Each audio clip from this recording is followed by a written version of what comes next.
Hello everyone, today I'll show you how to change the lens dirt option in Iron Nest.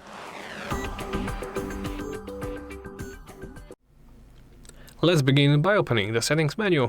Do so by clicking on the clipboard right here or by pressing the escape key and selecting settings. From here select graphics and scroll to the effects section. Look for lens dirt.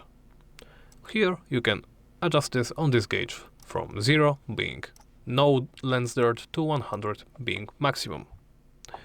Adjust it to your liking. Once you are done, hit apply and close. After that, hit return to game. And that's about it.